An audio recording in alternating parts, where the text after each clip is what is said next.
नमस्कार दोस्तों, welcome to सरकार स्टडी वेब्स एजुकेशन। चलिए, इस कंप्लीट क्लास में हम बात करने वाले हैं fundamentals of computer and IT. अब ये सब्जेक्ट हम पढ़ने क्यों वाले हैं, आपको देखने को मिलेगा। अभी एग्ज़ाम है आने वाले समय में, मेन एग्ज़ाम, तो उसके अंतर्गत आप देखेंगे तो पीजीडीसीए फर्स्ट, चाहे आप बोलो डीसीए फर्स्ट, दोनों के अंतर्गत आप देखोगे तो आपको पहला सब्जेक्ट देखने को मिलेगा फंडामेंटल्स ऑफ कंप्यूटर, यानी कि फंडामेंटल से रिलेटेड जो कंप्यूटर है, कंप्यूटर से रिलेटेड जो बेसिक आधारभूत चीज़ें हैं उनके बारे में यहाँ पे आपसे क्वेश्चन पूछा जाता है।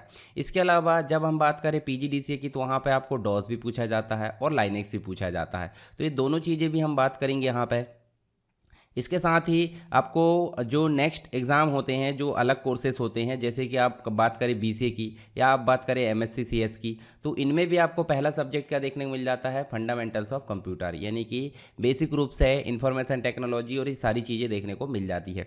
तो यहाँ देखिए, अभी हम जो है लगभग 1 घंटे के आसपास वन शॉट में क्या देखने वाले हैं, जो भी इम्पोर्टेंट क्वेश्चन है। मैंने आपको इम्पोर्टेंट क्वेश्चन का वीडियो बताया था, आपने देखे होंगे प्लेलिस्ट में, तो उसमें आप जाकर देखेंगे तो उसमें जो भी इंपॉर्टेंट क्वेश्चन बताया उनमें से कुछ क्वेश्चन को मैं यहाँ पे हल करके बताने वाला हूँ, ताकि आपके एग्ज़ाम के लिए जो है हेल्प हो सके।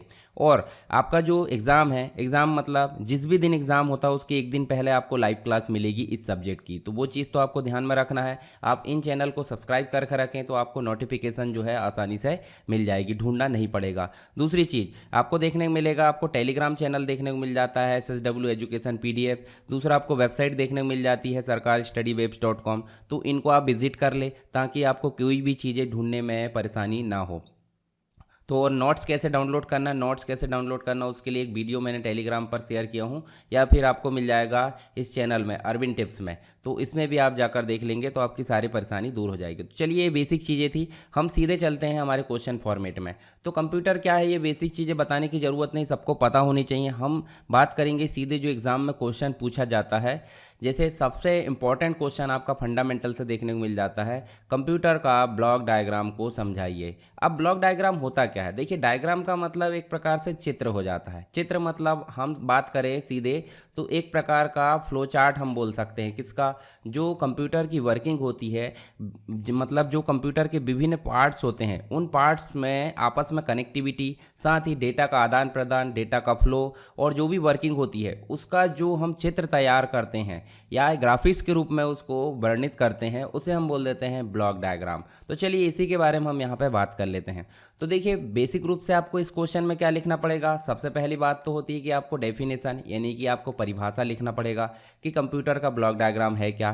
तो ग्राफिकल रिप्रेजेंटेशन होता है कंप्यूटर सिस्टम के सभी पार्ट्स का, उनके अंदर रिलेशनशिप का, उसी को हम क्या बोल देते हैं, ब्लॉक डायग्राम। इसके अंतर्गत इनपुट डिवाइस, प्रोसेसिंग डिवाइस, ये सारी चीज़ें आपको देखने को मिल जाती है। तो यहाँ पे आपको देखिए चित्र इस प्रकार से बनाना है, पहले डेफिनेशन लिखना है और उसके बाद आपको क्या बनाना है, इस प्रकार का डायग्राम बनाना है। तो ये डायग्राम आप बनाओगे कैसे, सबसे पहले तो आप इनपुट डिवाइस बनाओगे। इनपुट डिवाइस में आपको देखने को मिलेगा माउस मिल जाएगा, कीबोर्ड मिल जाएगा। इनपुट डिवाइस के अंतर्गत भी आपको जो है प्राइमरी इनपुट डिवाइस और सेकेंडरी इनपुट डिवाइस देखने को मिल जाती है।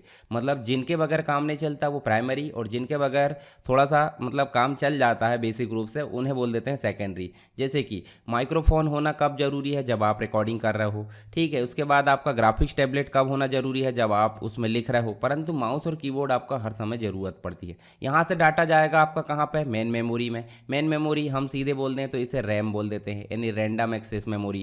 इसके अंतर्गत डेटा स्टोर होता है। जब भी इसको प्रोसेस करना होता है तो उसके पहले आपको यहाँ आता है डाटा, और डाटा यहाँ आने के पश्चात आपका कहाँ जाता है, अर्थमेटिक लॉजिक यूनिट में, यानी कि इसे सिंपल हम बोले तो ALU इसे बोल देते हैं। ये मेन जो है आपकी प्रोसेसिंग यूनिट होती है CPU के अंतर्गत, और इसमें जो भी काम हो रहा होता है CPU के अंतर्गत उसको कंट्रोल करने का काम करती है कंट्रोल यूनिट, यानी कि CU करती है। इसके साथ ही इसके पास भी अपनी खुद की एक मेमोरी होती है जिसे हम बोल देते हैं रजिस्टर। क्या बोल देते हैं, रजिस्टर।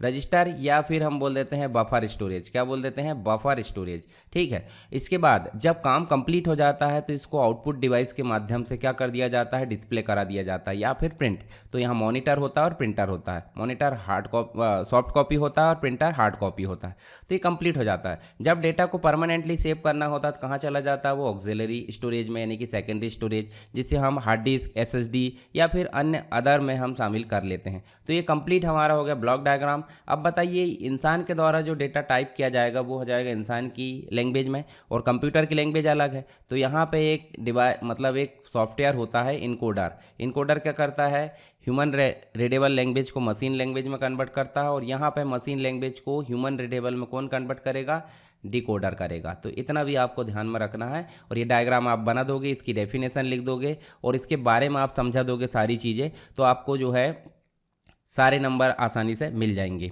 ठीक है, तो ये जो है विस्तृत रूप से है, इसको आप विस्तार से यहाँ पे देख सकते हैं। अच्छा, इसका डिटेल वाला वीडियो आप जरूर देख लेना, मैं प्लेलिस्ट है आपको शेयर कर दूंगा टेलीग्राम में।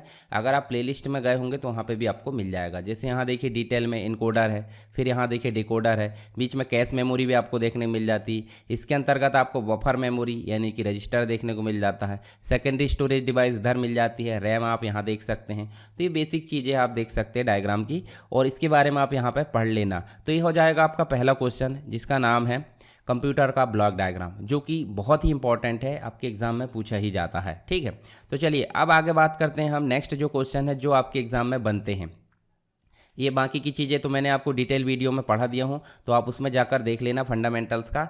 आपको लिंक मैं डिस्क्रिप्शन बॉक्स में डाल दूंगा, तो वहाँ से आप जाकर देख सकते हैं। चलिए, एग्जाम में क्वेश्चन पूछा जाता है कंप्यूटर के क्या क्या उपयोग है वर्तमान में, या फिर उसके अनुप्रयोगों को समझाइए, या फिर एप्लीकेशंस ऑफ कंप्यूटर को समझाइए। तो इस प्रकार से आपको अलग अलग प्रकार से क्वेश्चन देखने को मिल जाता है।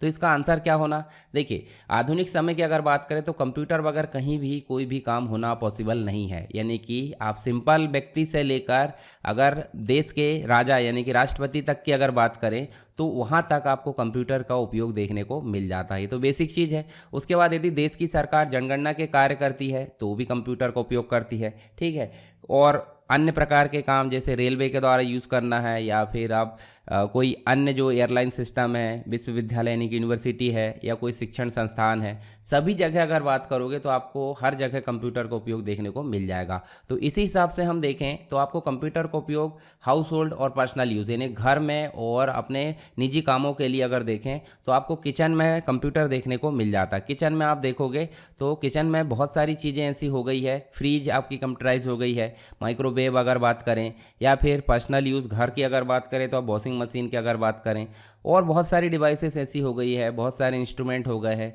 जिनमें कंप्यूटर इनबिल्ट हो रहा है। जैसे आप देखिए टीवी की अगर बात करें तो टीवी में भी आपको जो है क्या देखने मिल जा रहा है, कंप्यूटर देखने को मिल जा रहा है। आपको पर्सनल अगर कार यूज़ करना तो कार में भी आपको जीपीएस है, कंप्यूटर का यूज़ देखने को मिल जाता है।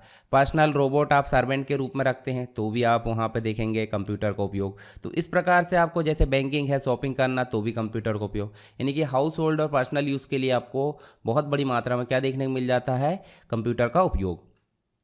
अब बात करते हैं पढ़ाई के लिए यानी कि एजुकेशन के लिए अगर बात करें तो आप अभी कंप्यूटर से या फिर मोबाइल से आप जो है इस वीडियो को देख रहे हो यानी कि पढ़ाई कर रहे हो। तो देख रहे हैं मतलब पढ़ाई कर रहे हैं। तो सिंपल सी बात है, वो क्या है, मोबाइल भी एक प्रकार का कंप्यूटर है। क्या है ये, हैंड हेल्ड कंप्यूटर। एक प्रकार से हम देखें तो आपको हाथ में लेकर चलने वाला कंप्यूटर है, छोटा। तो देखिए कंप्यूटर को सीखने के लिए भी कंप्यूटर की ज़रूरत पड़ती है। कंप्यूटर टीचर के रूप में यहाँ काम करता है।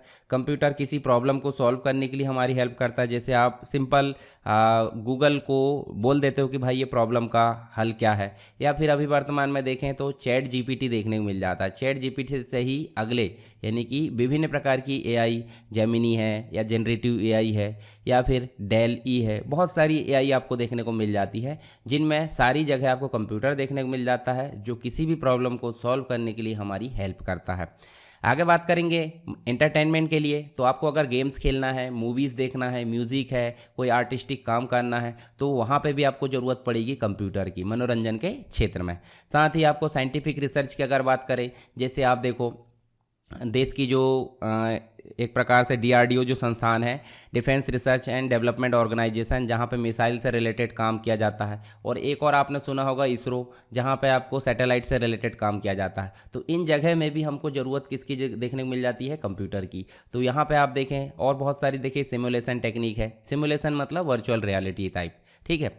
इसके अलावा मेडिकल क्षेत्र की अगर बात करें तो मेडिकल क्षेत्र में भी आपको बहुत सारे सॉफ्टवेयर और बहुत सारे जो डिवाइसेस है वो आपको कंप्यूटर का उपयोग देखने को मिल जाता है वहाँ पे, जो डॉक्टर के यानी कि मेडिकल क्षेत्र में काफ़ी हेल्प करते हैं। इसके अलावा इंफॉर्मेशन टेक्नोलॉजी यानी कि इंटरनेट चलाना है, इंटरनेट से रिलेटेड बहुत सारे काम करना है, तो उसके लिए आपको ज़रूरत पड़ती है किसकी, कंप्यूटर की। इलेक्ट्रॉनिक बिजनेस यानी कि ऑनलाइन अगर व्यापार करना है तो कंप्यूटर की ज़रूरत पड़ती है। तो इस हिसाब से अगर देखें तो हमारे पास में इसका आंसर आपने देखे एप्लीकेशंस ऑफ कंप्यूटर, यानी कि कंप्यूटर के अनुप्रयोगों की अगर बात करें तो आपको ये क्वेश्चन का आंसर देखने को मिल जाता है। तो इस प्रकार इन टॉपिक की हेडिंग डालकर आप इनके बारे में डिस्क्राइब कर सकते हैं। नेक्स्ट क्वेश्चन देखने को मिल जाता है कि कंप्यूटर के फायदे और नुकसान को समझाइए या कंप्यूटर की विशेषताओं को समझाइए। तो ये भी क्वेश्चन आ जाता है। तो इस प्रकार से आपको क्या करना है, कंप्यूटर देखें आप आज की डेट में तो हर जगह उपयोग होता है, उस हिसाब से उसकी बहुत सारी विशेषताएं या बहुत सारे उसके लाभ देखने को मिल जाते हैं। जैसे स्पीड, कंप्यूटर की स्पीड इतनी है कि मनुष्य जिस काम को साल भर में करता है कंप्यूटर मिनटों में उसको कर देता है। तो इतनी स्पीड आपको देखने को मिल जाती है। जिस प्रकार देखिए कंप्यूटर जो है मतलब मनुष्य से किसी प्रकार की गलती होने की संभावना होती है, परंतु कंप्यूटर जो है एक्यूरेट, कोई भी काम को एक्यूरेट करेगा, सही करेगा। डिलीजेंस, अगर हम बात करें हमारी नॉर्मल काम की, जैसे जो मनुष्य करता है, इंसान करता है, तो इंसान कोई भी काम करेगा तो उस काम में उसको जो है थकावट होने की संभावना है, या फिर आप देखेंगे तो वो थोड़े समय बाद जो है उससे जो है डिस्ट्रैक्ट हो जाएगा। परंतु डिलीजेंस यानी कर्मठता के जो सिद्धांत है वो कंप्यूटर के लिए सिद्ध होता है, क्योंकि लगातार काम कराने के बाद भी कंप्यूटर में कोई भी थकावट या कोई भी आलसपन यहाँ देखने को नहीं मिलता। वर्सेटिलिटी, कंप्यूटर आज की डेट में देखिए हर जगह उपयोग हो रहा है, मतलब छोटे लेवल के कार्य से लेकर बड़े लेवल के कार्यों और बिजनेस तक, हम देखें डिफेंस रिसर्च तक अगर बात करें तो वहाँ पे भी आपको कंप्यूटर का उपयोग देखने को मिल जाता है।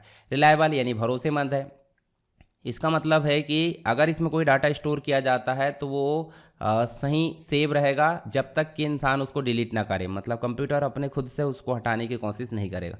ये लगातार काम करते रहता है, मतलब किसी 24 घंटे काम कराए कोई फ़र्क नहीं पड़ेगा। इसके बाद इसमें मेमोरी होती है, मेमोरी होगी तो स्टोरेज कैपेसिटी यानी कि बड़ी मात्रा में डाटा को स्टोर कर रख लेता है।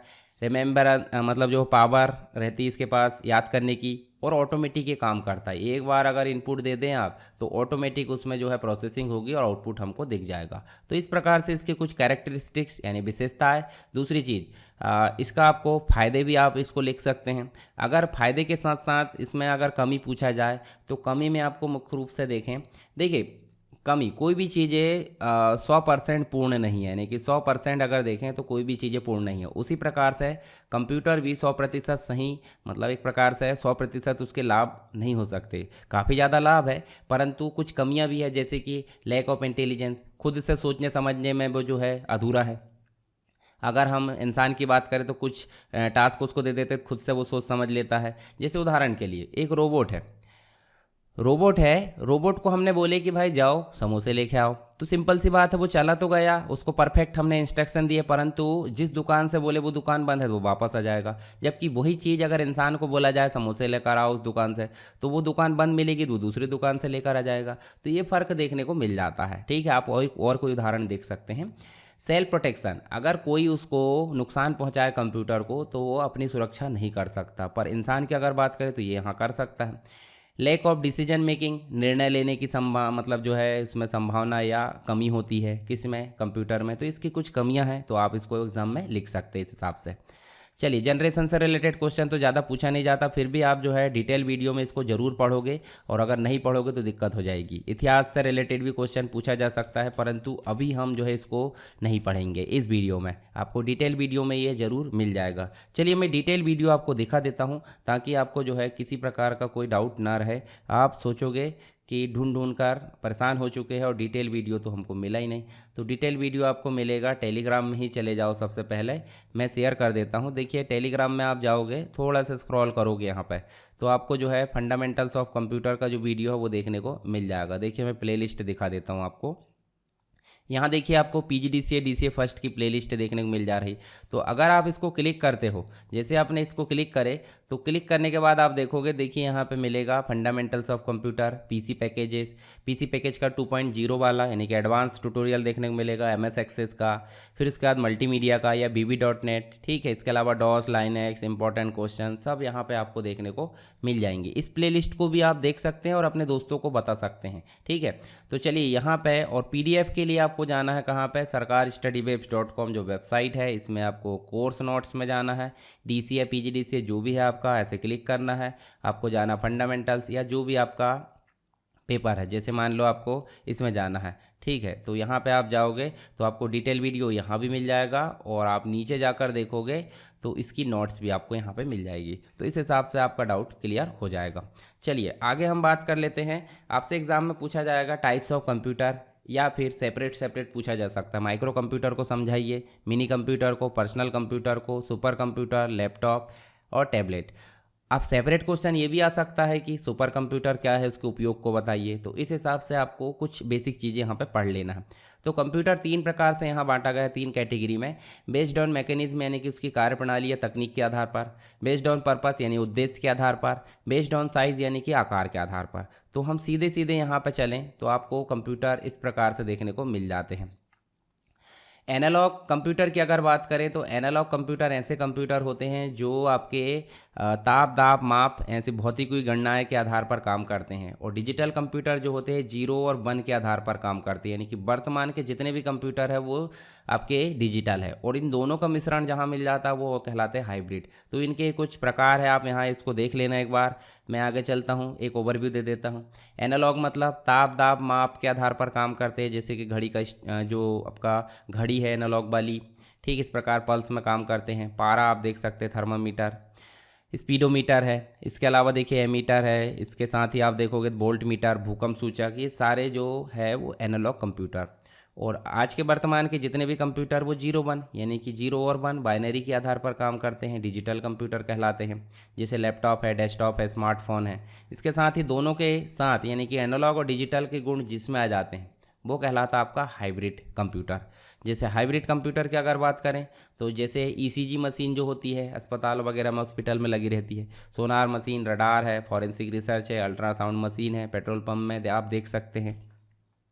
मेन फ्रेम कंप्यूटर जो होता है बड़ी मात्रा में आयरन यानी कि लोहे से बना होता है, इसलिए बिग आयरन इसे बोला जाता है। मल्टी यूज़र होता है, काफ़ी महंगे शक्तिशाली। इन विशेषताओं को आप यहाँ पर पढ़ सकते हैं, और कहाँ कहाँ यूज़ होते हैं ये भी आप देख लेना।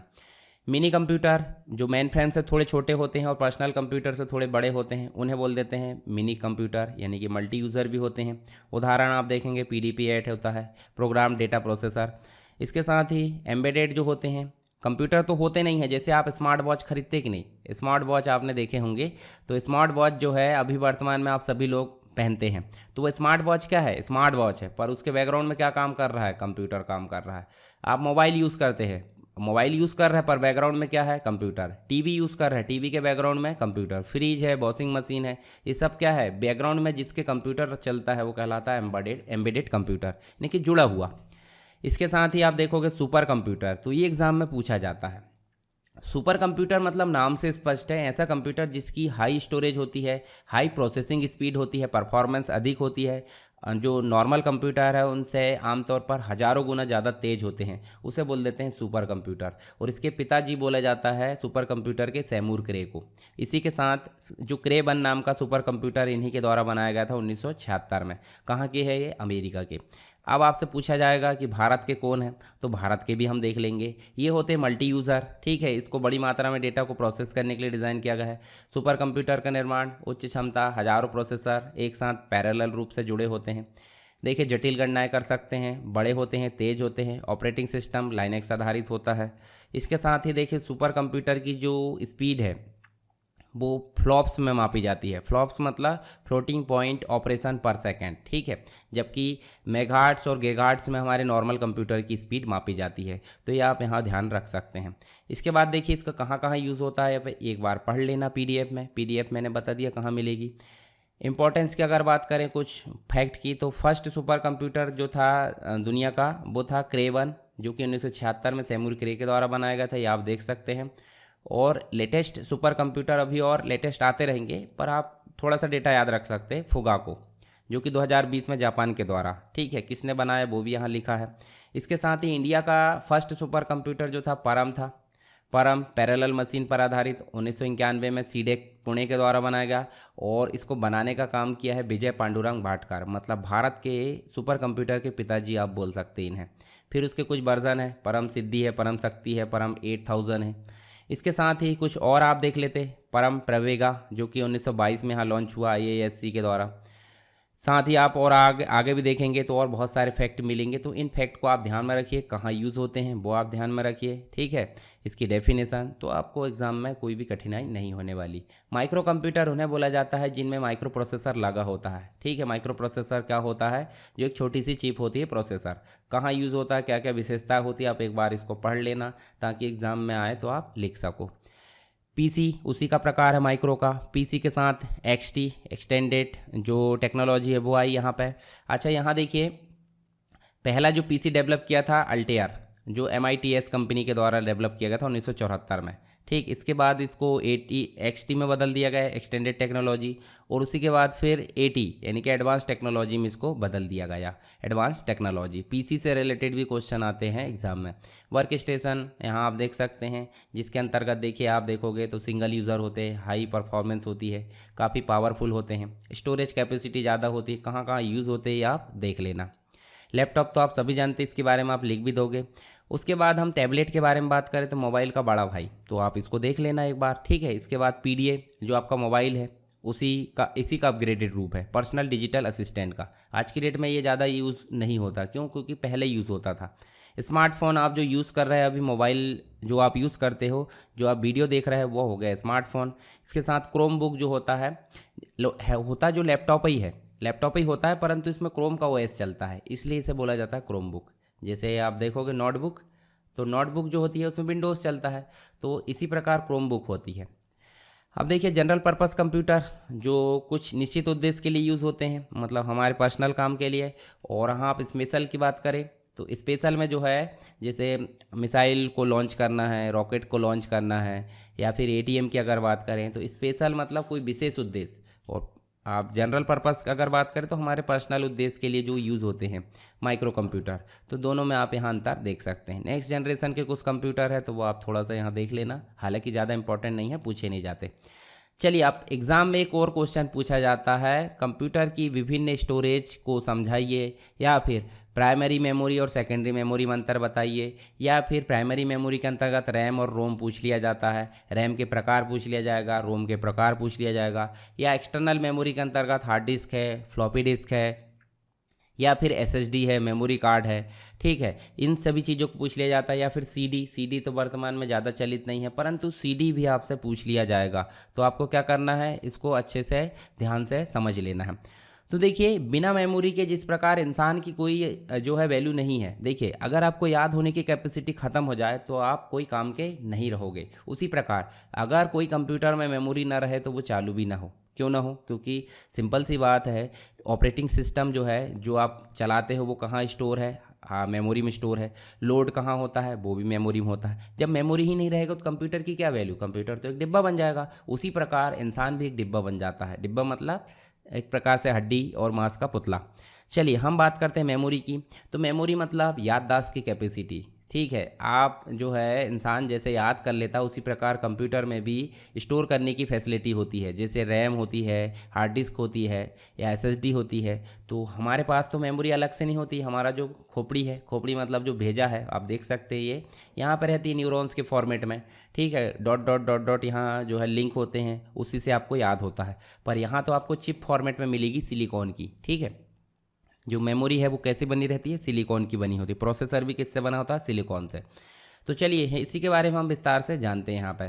तो जैसे इंसान के पास दो प्रकार की मेमोरी होती है, एक शॉर्ट टर्म होती है और एक लॉन्ग टर्म। उसी प्रकार कंप्यूटर में भी एक शॉर्ट टर्म मेमोरी होती है और लॉन्ग टर्म मेमोरी होती है। शॉर्ट टर्म मेमोरी को बोल दिया जाता है प्राइमरी मेमोरी। प्राइमरी मेमोरी को शॉर्ट टर्म मेमोरी बोला जाता है, परंतु इसमें भी एक और मेमोरी है जिसके अंतर्गत आपको, जिसे हम प्राइमरी मेमोरी बोलते हैं, उसे परमानेंट में शामिल करते हैं। जैसे रोम, ये रीड ओनली मेमोरी कहलाती है। और यहाँ पर रैम होती है रैंडम एक्सेस मेमोरी। तो चलिए यहाँ विस्तार से जानते हैं हम मेमोरी के बारे में। डेफिनेशन आप बता देना, पूछा जाएगा तो। उसके बाद इसकी जो यूनिट होती है वो होती है 0 और 1 में इसको मापा जाता है, बेसिक यूनिट। परंतु कुछ मेजरमेंट यूनिट भी आपसे पूछ लिया जाएगा, तो आप क्या बताओगे कि भाई सबसे बेसिक यूनिट होती है 1 बिट, जिसे हम 0 या तो 1 से यहाँ पर देखा जाता है। दूसरी जो होती है आपकी इसी से मिलाकर बनती है 4 बिट अगर मिला दे 010101 इस प्रकार से, तो इसको एक निबल बोलते हैं। जब 4 को 8 कर दें यानी कि 8 बिट एक साथ कर दें तो वो एक बाइट बन जाती है। उसके बाद जो है 1024 बाइट मिलकर एक केबी बन जाती है, किलोबाइट बोलते हैं इसे। 1024 केबी मिलाकर एक एमबी बन जाती है, 1024 एमबी 1 जीबी। इसी प्रकार कंटिन्यू चलते रहता है। और सबसे बड़ी जो यूनिट होती है मेजरमेंट की, जियोबाइट होती है। क्या होती है? जियोबाइट। तो आप ध्यान में रखिए, जो बनी रहती है ब्रोंटोबाइट से। 1024 ब्रोंटोबाइट मिलाएंगे तो जियोबाइट। आप तो टीबी तक बस जानते होंगे, टीबी 1 टीबी मतलब 1000 जीबी लगभग। ठीक है, तो ये चीज़ ध्यान रखना।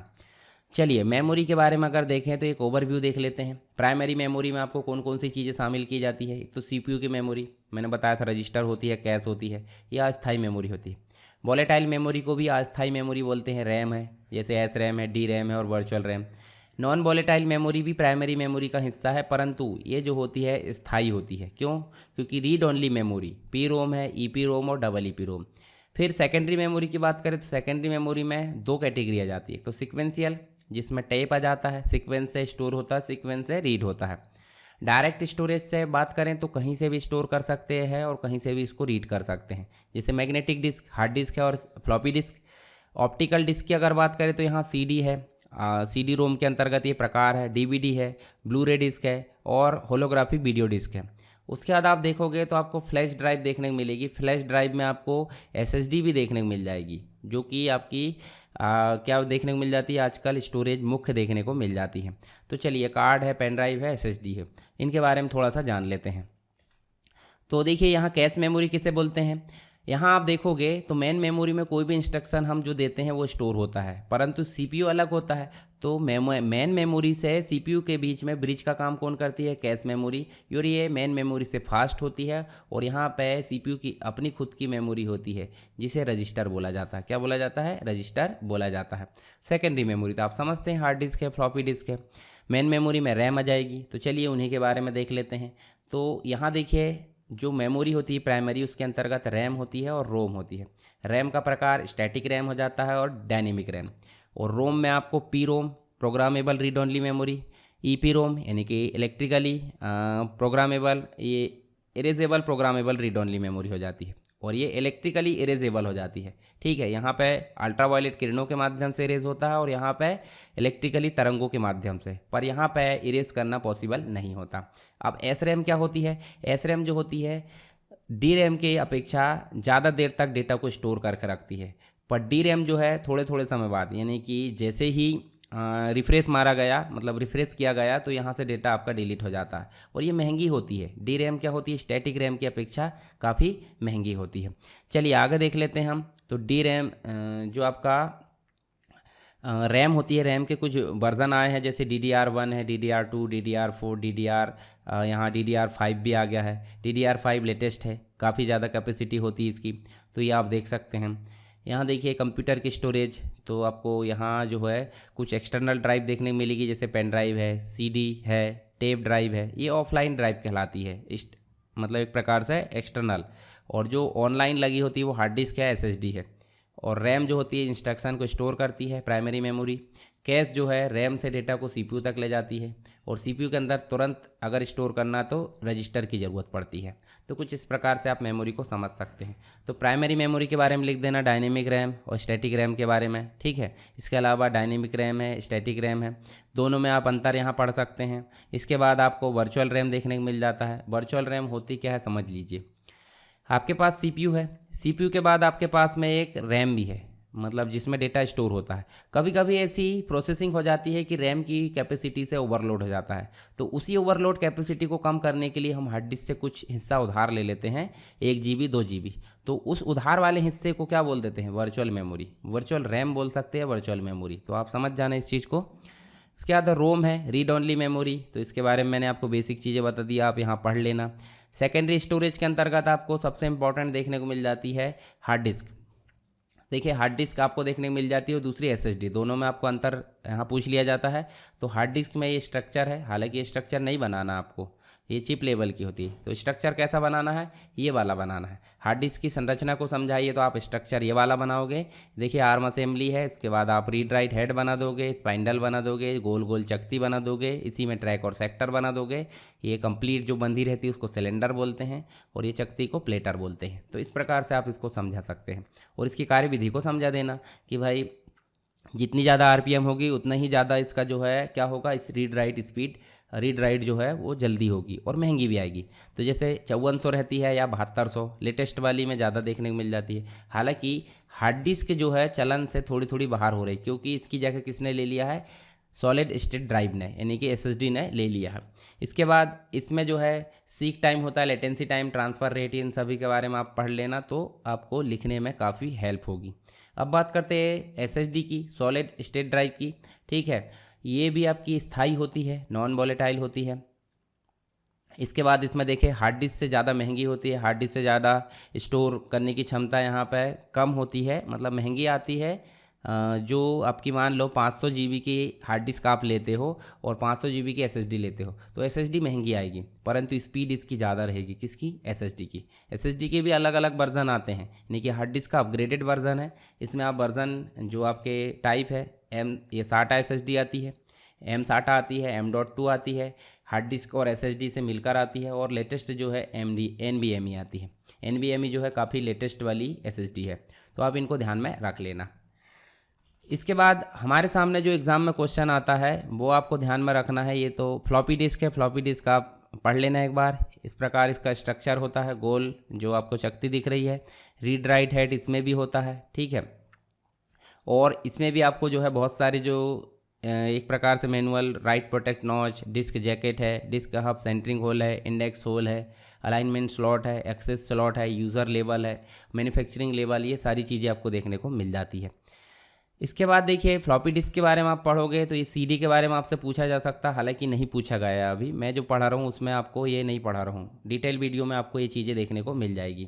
ब्लू रे डिस्क है और जो आपकी डीवीडी है उनके बीच में आपको अंतर देख लेना है। एचवीडी है, चलन से बाहर है परंतु एक बार देखने में क्या जा रहा है। पेन ड्राइव है, मेमोरी कार्ड है, तो ये सारी चीज़ें आपको देखने को मिली। दोनों में अंतर देख लेना, प्राइमरी मेमोरी और सेकेंडरी मेमोरी में। चलिए अब हम बात करते हैं यहाँ पर कुछ इनपुट डिवाइस की। तो इनपुट डिवाइस होती क्या है भाई, सिंपल सी बात है, कंप्यूटर को प्रोसेस करवाना कोई चीज़ तो उसको कुछ ना कुछ रॉ मटेरियल यानी कि कच्चा सामग्री देना पड़ेगा। तो जिन चीज़ों या जिन डिवाइसेस से इस रॉ मटेरियल या डाटा को दिया जाता है उनको बोल देते हैं इनपुट डिवाइस। ठीक है, तो इनपुट डिवाइस में आपको बहुत सारी डिवाइसेस देखने को मिलेगी, जैसे कीबोर्ड सबसे इंपॉर्टेंट है, माउस है, जॉयस्टिक है, लाइट पेन है, ट्रैक बॉल है, स्कैनर है। इसके अलावा ग्राफिक्स टैबलेट है, माइक्रोफोन जिससे आप आवाज़ सुन पा रहे हैं, मेरी आप जिससे सुन रहे हैं वो तो आपका क्या हो गया साउंड, पर मेरी आवाज़ जिससे रिकॉर्ड हो रही है वो हो गया माइक्रोफोन। फिर हो गया MICR जो बैंक में यूज़ होता है चेक और DD के नंबर को पढ़ने के लिए। OCR आपका ऑप्टिकल कैरेक्टर रीडर होता है, ठीक है, या रिकॉग्निशन हम बोल सकते हैं। इसके अलावा आप देखोगे तो आपको बारकोड रीडर देखने को मिल जाएगा, ऑप्टिकल मार्क रीडर देखने को मिल जाएगा, ATM आप देख सकते हैं, टच स्क्रीन है, फिंगरप्रिंट है, आई स्कैनर है, ये सब इनपुट डिवाइसेस है। तो कीबोर्ड के बारे में बेसिक चीज़ें समझ लीजिए। कीबोर्ड जो है कुछ विभिन्न प्रकार की कीज़ का कलेक्शन होता है। तो यहाँ आप देखोगे तो कीबोर्ड आपको देखने को मिलेगा मुख्य इनपुट डिवाइस है। इसके बारे में आपसे पूछ लिया जाएगा, इसकी डेफिनेशन आप लिख देना। इसमें जो कीज़ होती है वो हो जाती है, देखिए यहाँ पे फंक्शन कीज़ हो जाती है 1 से 12 तक, मतलब F1 से F12 तक। कुछ आपकी अल्फ़ाबेट की हो जाती है, आप देखोगे यहाँ पे। कुछ आपकी अल्फ़ा न्यूमेरिक की हो जाती है, यहाँ पे ये देख सकते हैं। कुछ आपको जो है मूवमेंट यानी कि एरो कीज़ हो जाती है, एरो की मतलब कर्सर मूवमेंट की, ये आप देख सकते हैं इस प्रकार से ये वाली। ठीक है, कुछ स्पेशल जो है कंट्रोल कीज़ हो जाती है, जैसे कंट्रोल है, अल्टर है, शिफ्ट है, एस्केप है, ये सब कंट्रोल कीज़ हो जाती है। और ये टाइपिंग कीज़ हो जाती है, स्पेस बार। उसके बाद कुछ स्पेशल कीज़ जैसे बैक स्पेस आप देख सकते हैं, एंटर की देख सकते हैं, या फिर इंसर्ट की, डिलीट की, ये सब स्पेशल कीज़ हो जाती है। उसके बाद कुछ इंडिकेटर लाइट हो जाते हैं, ये आप देख सकते हैं यहाँ पे, और न्यूमेरिक कीपैड भी हो जाता है। ये ना भी रहे तो कोई फ़र्क नहीं पड़ता, इधर से काम हो जाता है। तो इस प्रकार से कीबोर्ड को आप समझा सकते हैं। इसके बारे में आप कीबोर्ड के जो टाइप है की मतलब किस प्रकार की की होती है वो आप ध्यान में रख लेना। कीबोर्ड के लेआउट की अगर बात करें तो कीबोर्ड का लेआउट क्वालिटी कीपैड जो हम टाइप करते हैं वो होता है। एजॉरिटी AZERT से शुरू होता है, और ये अलग ही आप देख सकते हैं, ये अलग पैटर्न में दोबारा का होता है। इसके बाद कीबोर्ड के कुछ प्रकार है वायर के हिसाब से। तो नॉर्मल कीबोर्ड जो हम वायर से यूज़ करते हैं बिना वायर के, और एर्गोनॉमिक कीबोर्ड होता है जो आपको अलग प्रकार से देखने को मिल जाता है। पोर्ट आप देखेंगे तो सीरियल पोर्ट पहले आते थे, पीएस पोर्ट अभी भी पुराने कीबोर्ड में आप देख सकते हैं, और अभी जो वर्तमान में चल रहा है यूएसबी कनेक्टर देखने को मिल जाते हैं। चलिए, कीबोर्ड में अलग अलग प्रकार की कीज़ होती है, फंक्शन की, टाइपिंग की, कंट्रोल की, नेविगेशन की, इंडिकेटर लाइट और न्यूमेरिक। तो इन सबको आपको थोड़ा थोड़ा करके यहाँ पर समझा देना है ताकि आपका कंप्लीट रूप से कीबोर्ड का क्वेश्चन सॉल्व हो जाए। ये सारी चीज़ें यहाँ पर हल की गई है, तो आप देख लेना एक बार, ठीक है। इसके बाद हम बात करते हैं यहाँ पर किसकी, माउस की। तो माउस एक प्रकार की पॉइंटिंग इनपुट डिवाइस है जिसके अंतर्गत आपको लेफ्ट क्लिक, राइट क्लिक, उसके बाद व्हील देखने को मिल जाता है, वायर है या बिना वायर के, और बॉडी। अब काम क्या होता है, तो माउस क्या क्या काम करता है आप देखोगे तो माउस जो है आपको क्लिक करने को देखने को मिल जाता है, डबल क्लिक है, राइट क्लिक है, ड्रैग करना, स्क्रॉल करना, ये सारे काम माउस कर सकता है। तो आप इनको ध्यान में रखिए। माउस के प्रकार है, मैकेनिकल माउस आते थे पहले, ये आप देख सकते हैं, ठीक है। फिर आ गए ऑप्टिकल माउस, ये बॉल के आकार के जो आते थे वो मैकेनिकल माउस। ऑप्टिकल माउस इस प्रकार आप देख सकते हैं, और वायरलेस माउस आप आज की डेट में, ठीक है। यही उल्टा के अगर देखें तो ये ट्रैक बॉल बन जाता है, और ट्रैक बॉल आपको आज के बहुत सारे लैपटॉप में देखने को मिल जाती है टच पैड के रूप में। जॉयस्टिक है, गेम खेलने के लिए यूज़ की जाने वाली इनपुट डिवाइस है माउस की बिरादरी में, ठीक है, या आप इसके पार्ट्स देख लेना। ट्रैक बॉल जो है मैकेनिकल माउस को उल्टा दिया जाए तो वो बन जाती है ट्रैक बॉल। और अभी जो है लैपटॉप का ट्रैक पैड आप देखोगे तो लैपटॉप का ट्रैक पैड जो है ट्रैक बॉल का अपग्रेडेड वर्जन है। इसके बाद देखिए आपको देखने मिलेगा लाइट पेन, जो स्क्रीन पर लिखने का काम करता है, लाइट पेन है। साथ ही टच स्क्रीन तो आप समझते ही हैं। स्कैनर जो हार्ड कॉपी को सॉफ्ट कॉपी में स्कैन करने का काम करता है, यानी कि कंप्यूटर में लाता है।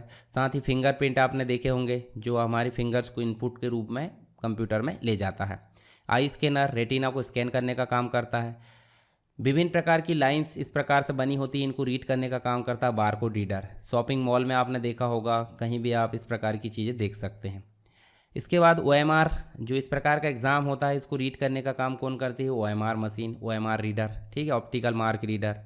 उसके बाद आप देखोगे OCR, ऑप्टिकल कैरेक्टर रीडर, जो हार्ड कॉपी को सॉफ्ट कॉपी यानी कि जो प्रिंटेड मटेरियल होता है उसको टाइपिंग मटेरियल में बदलने का काम करता है, उसे बोल देते हैं OCR। फिर उसके बाद आप देखोगे चेक और DD में जो नंबर लिखे रहते हैं, चुंबकीय नंबर, उसे पढ़ने का काम करते हैं MICR, magnetic ink character recognition या रीडर। इसके बाद देखिए क्विक रिस्पांस, ये भी इनपुट का काम करता है, कोई भी चीज़ आप स्कैन करें सारी डिटेल आपके मोबाइल में, कंप्यूटर में आ जाती है। उसके बाद ATM मशीन भी आपकी इनपुट के रूप में काम करती है, हालांकि आउटपुट भी देती है। माइक्रोफोन जो आवाज़ को इनपुट के रूप में लेता है। ग्राफिक्स टैबलेट, आप देखोगे ग्राफिक्स टैबलेट जिससे मैं अभी लिख पा रहा हूँ, तो ये मेरे पास में स्टाइलस है और ये पैड है, ग्राफिक्स टैबलेट, ठीक है। उसके बाद अब बात करते हैं कुछ आउटपुट डिवाइस। आउटपुट डिवाइस में सबसे इंपॉर्टेंट आपको देखने को मिल जाती है मॉनिटर, जो एग्ज़ाम में पूछा जाता है। दूसरी इंपॉर्टेंट देखने को मिल जाती है प्रिंटर, जो आपसे देखने को मिल जाती है, पूछा जाता है यहाँ पे। उसके अलावा कुछ और चीज़ें वो हम देख लेंगे। तो आउटपुट डिवाइस हम किसे बोलते हैं, जो भी यूज़र से इनपुट प्राप्त हुआ है प्रोसेसर के द्वारा उसे प्रोसेसिंग की जाएगी, और जिन डिवाइस के माध्यम से हमें प्राप्त होता है जैसे मॉनिटर, प्रिंटर या साउंड, इनको बोला जाता है आउटपुट डिवाइस। और समय समय पर उसको स्टोर करने का काम करती है स्टोरेज डिवाइस, जिसके बारे में हमने पढ़ लिया ऑलरेडी। तो यहाँ देखिए आपको आउटपुट डिवाइस में बहुत सारे प्रकार देखने को मिलेंगे जो आपके लिए काम के हैं। जैसे सबसे इंपॉर्टेंट देखने को मिल जाता है मॉनिटर, तो इसके बारे में आपको पढ़ना है। उसके बाद आपको दूसरा देखने को मिल जाता है प्रिंटर। प्रिंटर में आपको इंकजेट मतलब इम्पैक्ट और नॉन इम्पैक्ट, जिसके अंतर्गत आपको अलग अलग प्रकार देखने को मिल जाते हैं, ठीक है। इसके अलावा कुछ इंपॉर्टेंट चीज़ें जो आपको मिल जाती है, हालांकि ज़्यादा इंपॉर्टेंट नहीं है, हम दोनों ही चीज़ के बारे में बात करेंगे, मॉनिटर और एक प्रिंटर। तो मॉनिटर क्या है, मॉनिटर के प्रकार और मॉनिटर के फीचर्स, ऐसे क्वेश्चन आपसे पूछ लिए जाते हैं। तो मॉनिटर क्या है, मॉनिटर एक प्रकार की मेन विजुअल डिस्प्ले यूनिट है, जिसे हम आउटपुट डिवाइस के रूप में भी जानते हैं। मेन स्क्रीन जो सॉफ्ट कॉपी आउटपुट दिखाने का काम करती है। इसे कार्ल फर्डिनांड ब्राउन ने बनाया था, कैथोड रेज ट्यूब, जो सबसे शुरुआत में था 1897 में, ठीक है, जर्मन वैज्ञानिक थे। इसके अलावा देखिए 3 भागों में वर्गीकृत है रंगों के आधार पर, मोनोक्रोम सिंगल कलर वाले, उसके बाद ग्रे स्केल ग्रे शेड वाले, और कलर मतलब जिनका उपयोग जो है मतलब RGB का उपयोग जो करते हैं, 16 कलर से लेकर 16 लाख यानी 16 मिलियन तक भी हम बोले तो भी बढ़िया है। तो 16 से 16 मिलियन तक के कलर जो दिखाता है वो RGB है, जो वर्तमान में चल रहा है। तो इस हिसाब से आप जो है इनके बारे में डेफिनेशन लिख सकते हैं। इसके कुछ टाइप्स पूछ लिया जाएगा, हालांकि पूछा नहीं जाता। CRT मॉनिटर होते हैं, LCD होते हैं, LED होते हैं, plasma, SED, OLED, dual monitor. तो इसमें हमको इंपॉर्टेंट देखने को मिल जाता है CRT, जो सबसे बेस मॉनिटर है। तो इसका स्ट्रक्चर आपसे बनना चाहिए। यहाँ देखिए आपको जो है इलेक्ट्रॉन बीम होती है जो छोड़ी जाती है यहाँ से इलेक्ट्रॉन गन के द्वारा, और यहाँ फास्फोरस की जो परत होती है उससे टकरा टकरा के डॉट डॉट बनते हैं, और उसी से यानी डॉट से मिलकर क्या बनती है, एक पिक्चर का निर्माण होता है। यानी डॉट मतलब हो जाता है एक पिक्सल। क्या हो जाता है? डॉट मतलब एक पिक्सल, और जो पिक्चर बनती है उसकी एक क्वालिटी होती है। क्या होती है? पिक्चर बनती है, उसकी क्वालिटी होती है, उसे बोल देते हैं रेजोल्यूशन। क्या बोल देते हैं? रेजोल्यूशन। ठीक है, तो इनके बारे में आगे पढ़ने वाले हैं, तो इसका स्ट्रक्चर आपको पता होना चाहिए। उसके बाद देखिए आपको एक और एडवांस टेक्निक देखने मिल जाती है जो फ्लैट पैनल के रूप में जानी जाती है, जिसे हम LCD का नाम देते हैं, लिक्विड क्रिस्टल डिस्प्ले। एक लिक्विड होता था, इसको अगर थोड़ा सा जम के यहाँ छू दो तो ये फैल जाता है, पर इसी का अपग्रेड देखने को मिल जाता है। क्या? यहाँ पे LED, लाइट एमिटिंग डायोड, जो विभिन्न प्रकार की LED से होते हुए यहाँ पे देखिए हमको डिस्प्ले बनाकर दिखाती है। तो इसकी परत यहाँ ध्यान रख सकते हैं और इसके बारे में आप डेफिनेशन लिख सकते हैं। प्लाज्मा मॉनिटर, इनके बारे में आप थोड़ा सा पढ़ लेना, साथ ही SED है, और आगे देखोगे LED का एडवांस टेक्निक। इसके बाद डुअल मॉनिटर, एक CPU से 2 मॉनिटर चल जाते हैं यहाँ पे, जैसे मेरे पास भी यहाँ पे मैं चलाता हूँ, तो ये हो जाते हैं डुअल मॉनिटर। अब देखिए हमने टाइप्स ऑफ मॉनिटर तो देख लिए, हमने अब बात करना है फीचर्स मतलब मॉनिटर के क्या क्या विशेषताएं होती है, क्या क्या उसकी फीचर्स होते हैं। तो पिक्सल होता है, रेजोल्यूशन होता है, रिफ्रेश रेट है, डॉट पिच है, interlacing, non interlacing, bit mapping है, मॉनिटर साइज, एस्पेक्ट रेशो। तो चलिए एक एक करके यहाँ जान लेते हैं। पिक्सल मतलब एक जो बड़ी पिक्चर होती है उसमें एक छोटा सा डॉट जो होता है, छोटा सा जो डॉट होता है उसको क्या बोल देते हैं हम? पिक्सल। अब ढेर सारे डॉट मिल जाए तो एक पिक्चर बनाते हैं, यानी कि एक बड़ी इमेज का सबसे छोटा एलिमेंट क्या कहलाता है? पिक्सल कहलाता है। ठीक है, तो इसे हम बोल दिए सिंपल डॉट यानी कि पिक्सल। और ढेर सारे पिक्सल से मिलकर क्या बनती है? पिक्चर बनती है। पिक्चर की क्या होती है? एक क्वालिटी होती है। क्वालिटी का मतलब किस प्रकार दिख रहे, पिक्सल फट तो नहीं रहा है, यानी पिक्सल फटने का मतलब पिक्सल दूर दूर होना, और पिक्सल पास पास में होना मतलब पिक्चर अच्छी है। तो पिक्चर अच्छी और बुरी का मतलब हो जाता है उसका रेजोल्यूशन, यानी कि उसकी रेजोल्यूशन क्या है? कम है, मतलब क्वालिटी कम है, और रेजोल्यूशन ज़्यादा है मतलब क्वालिटी अच्छी है। तो ये रेजोल्यूशन आप ऐसे समझ सकते हैं। जैसे एक स्क्रीन पे अगर 640 इंटू 480 अगर रेजोल्यूशन है तो उसकी क्वालिटी क्या होनी चाहिए, और जहाँ पे 1280 और 768 है वहाँ क्वालिटी क्या होनी चाहिए? तो सिंपल सी बात है, इसकी क्वालिटी ज़्यादा अच्छी रहेगी। जैसे मैं यहाँ पे चलूँ तो ये आपको दिखने को मिलेगा। चलिए मैं यहाँ पे दिखाता हूँ, मिनिमाइज़ कर देते हैं, और मिनिमाइज़ करने के बाद आप चलोगे तो यहाँ पे आपको देखने को मिलेगा, राइट क्लिक करें और यहाँ चलें हम कहाँ पे? डिस्प्ले सेटिंग में चलते हैं, और डिस्प्ले सेटिंग में चलोगे तो यहाँ आपको रेजोल्यूशन वगैरह देखने को मिल जाएगा। चलिए यहाँ पे हम चलते हैं multiple display, connect to display, ये देखिए एडवांस डिस्प्ले सेटिंग। ठीक है, तो एडवांस डिस्प्ले सेटिंग में आप चलोगे तो आपको यहाँ पे बहुत सारी चीज़ें इसकी देखने को मिल जाएगी। चलिए हम यहाँ पर्सनलाइज में चलते हैं, और पर्सनलाइज में चलने के बाद यहाँ पे शायद डिस्प्ले यहीं पे मिलेगा।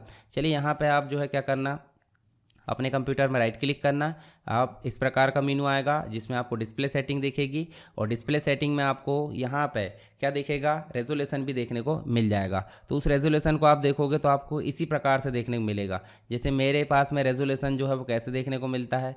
1920 और 1080 के हिसाब से आपको देखने को मिल जाता है। देखिए 2 मॉनिटर है मेरे पास में, जिसमें प्राइमरी मॉनिटर और सेकेंडरी मॉनिटर, तो इस प्रकार से आप देख सकते हैं। चलिए रेजोल्यूशन की बात हो गई, हम चलते हैं यहाँ पे क्या, हम चलते हैं जो आपका नेक्स्ट जो इम्पोर्टेंट फीचर्स होता है। आप यूट्यूब में वीडियो देखते होंगे तो भी आप वीडियो की क्वालिटी 144 है, 240 है, 360 है, इसको स्टैंडर्ड डेफिनेशन बोलते हैं, इसको हाई क्वालिटी बोलते हैं, इसको हाई डेफिनेशन बोलते हैं, और इसको फुल HD बोलते हैं। तो मेरे पास में जो मॉनिटर है उसकी जो क्वालिटी है वो क्या है? 1080p है, यानी कि फुल HD है। ठीक है, तो इसमें रेजोल्यूशन कहाँ से कहाँ तक होता है? 1920 इंटू 1080। ठीक है, और HD में आपको 720 की अगर बात करें तो 1270। ठीक है, 1220 इंटू 720 इस प्रकार से देखने को मिल जाता है।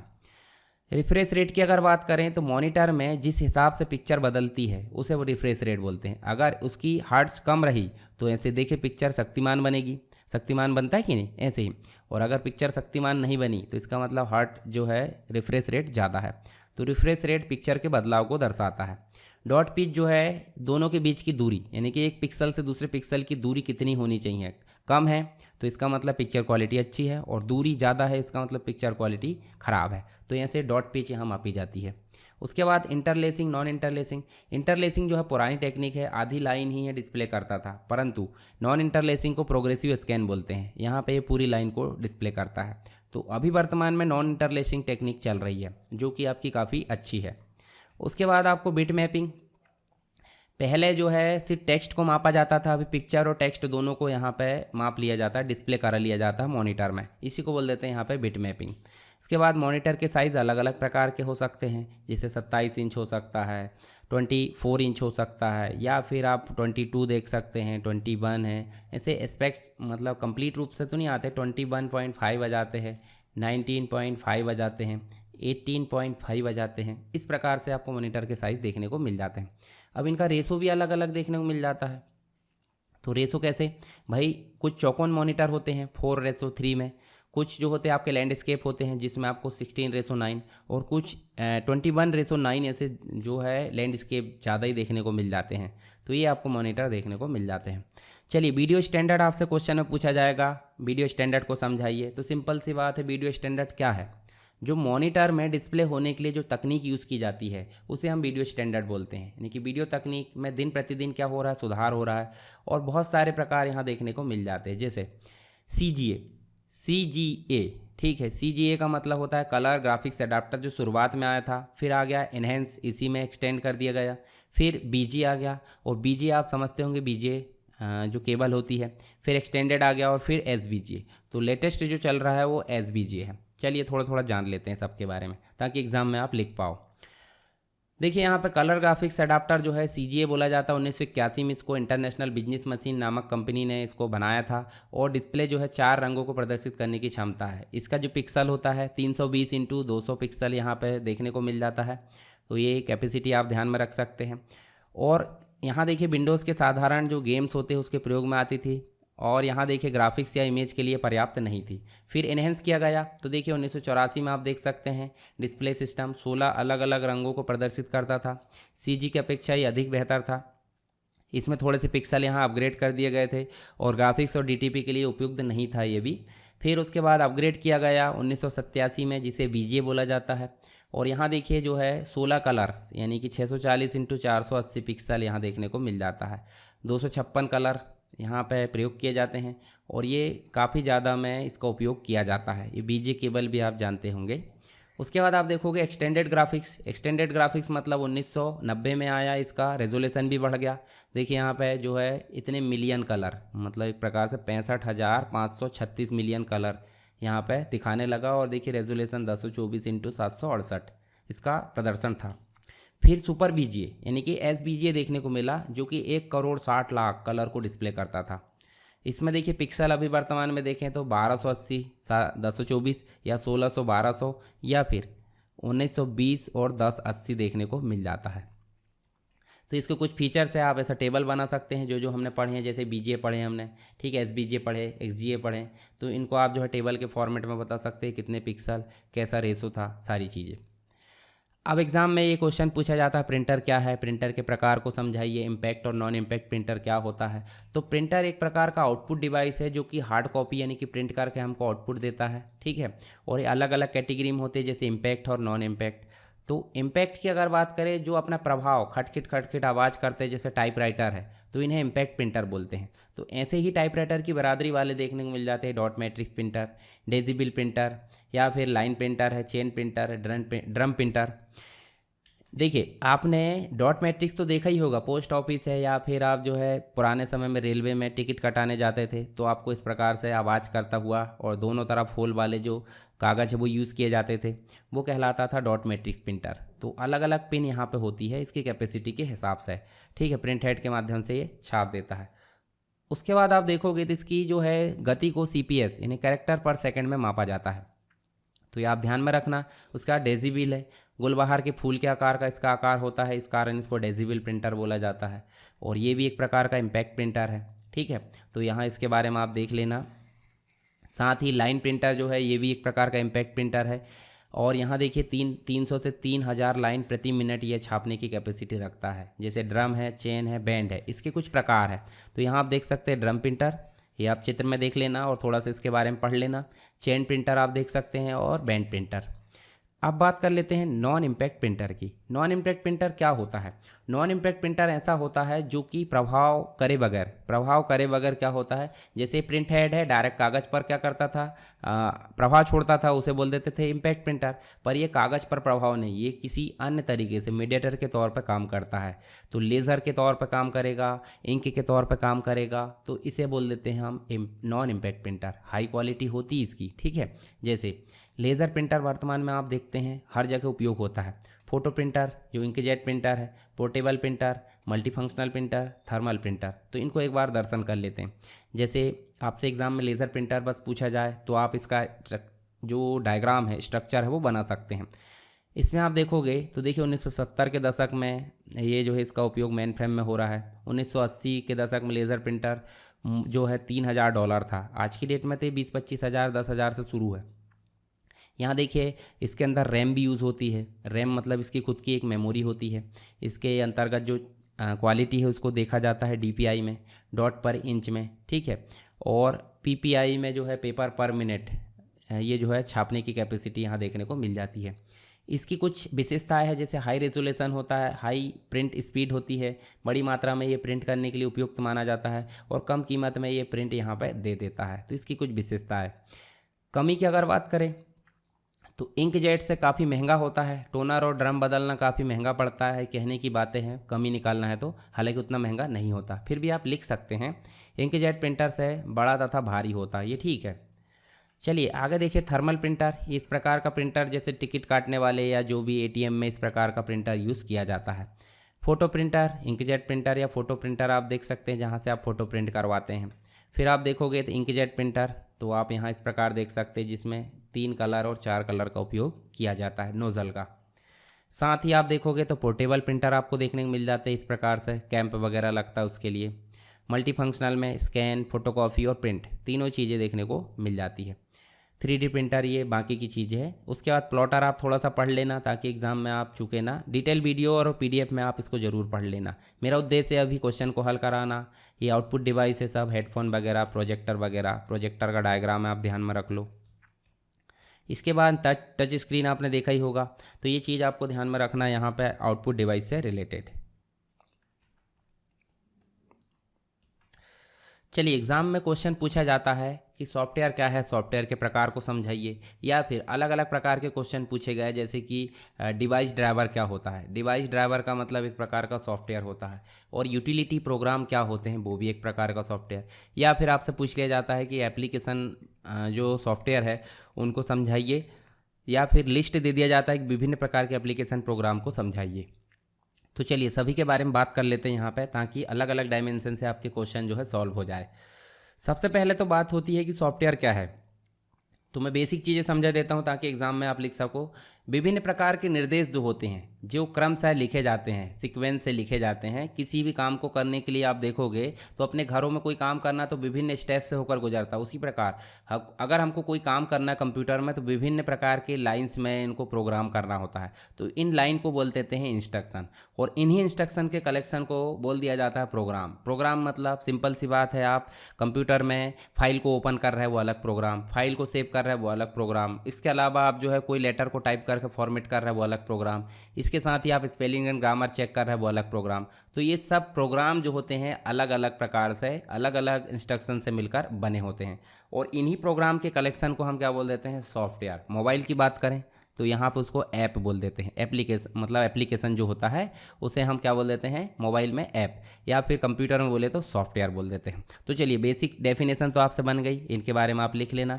सॉफ्टवेयर की ज़रूरत हमको पड़ती क्यों है, तो देखिए कंप्यूटर को चालू करना है तो भी सॉफ्टवेयर की ज़रूरत पड़ती है। लेटर टाइप करना, चार्ट बनाना है, प्रेजेंटेशन बनाना है, डेटा को मैनेज करना है, इंटरनेट को चलाना है, फ़ोटो एडिटिंग है, या फिर आपको ऑनलाइन कोई चीज़ काम करना है, सभी में आपको सॉफ्टवेयर की ज़रूरत पड़ती है। वर्तमान में अगर देखें तो सॉफ्टवेयर जो है कम्युनिकेशन के क्षेत्र में देखें तो ईमेल भेजने प्राप्त करने के लिए, सोशल मीडिया में बातचीत करने के लिए जैसे सोशल मीडिया एप्लीकेशन है, ईमेल भी बहुत सारे एप्लीकेशन होते हैं, मैसेजिंग ऐप है, ठीक है, जैसे व्हाट्सअप है, टेलीग्राम है, या फिर अलग अलग मैसेजिंग ऐप देख सकते हैं। वीडियो कॉन्फ्रेंसिंग की अगर बात करें जैसे गूगल मीट है या फिर जूम है, ये सभी जो है कम्युनिकेशन के लिए यूज़ होने वाले वर्तमान टाइम पे सॉफ्टवेयर है। मनोरंजन के लिए अगर बात करें तो आपको कोई मूवी बनाना है, डिस्ट्रीब्यूट करना है, गेम्स बनाना है, डिस्ट्रीब्यूट करना है, म्यूज़िक है, डिजिटल इंटरटेनमेंट या डिजिटल मनोरंजन के लिए उपयोग करना है, तो सभी जगह आपको जो है सॉफ्टवेयर की ज़रूरत पड़ जाती है। साथ ही अपनी उत्पादकता बढ़ाने, प्रोडक्टिविटी जैसे कि क्रिएट है, एडिट है, मैनेज करना डॉक्यूमेंट बनाना, कोई एक्सेल की सीट बनाना है, कोई प्रेजेंटेशन बनाना है, तो इसके लिए आपको सॉफ्टवेयर की ज़रूरत पड़ेगी। इसके अलावा आप देखेंगे तो वर्ड प्रोसेसिंग सॉफ्टवेयर है जिसके थ्रू आप कोई डॉक्यूमेंट को बना सकते हैं। स्प्रेडशीट सॉफ्टवेयर है जिसके थ्रू आप डेटा को एनालाइज और मैनेज कर सकते हो। बिजनेस के क्षेत्र में अगर बात करें तो विभिन्न कस्टमर से इंटरेक्ट करने, पार्टनर से इंटरेक्ट करने, प्रोस्पेक्ट तैयार करने, बिजनेस डिसीजन लेने, इन सभी में आपको सॉफ्टवेयर की ज़रूरत पड़ना है। कुछ अदर क्षेत्र की अगर बात करें तो बैंक है, पावर प्लांट्स है, कम्युनिकेशन, कॉम्बैट इक्विपमेंट, इन सभी जगह आपको सॉफ्टवेयर की ज़रूरत पड़ना है वर्तमान समय में। तो ये आप लिख सकते हैं वर्तमान समय में सॉफ्टवेयर की ज़रूरतें क्या क्या हो सकती है। ये क्वेश्चन ही हो गया। टाइप्स में अगर देखें तो 3 प्रकार के टाइप्स होते हैं मुख्य रूप से। सिस्टम सॉफ्टवेयर जो बेसिक रूप से कंप्यूटर को चालू करने का काम करता है और कुछ बेसिक चीज़ें काम करता है यहाँ पर, जैसे आपको ऑपरेटिंग सिस्टम देखने को मिल जाता है, ट्रांसलेटर देखने को मिल जाता है, और इसी के अंतर्गत आपको देखने को मिल जाता है डिवाइस ड्राइवर। क्या देखने को मिल जाता है? Device driver. क्या होते हैं आगे देखेंगे।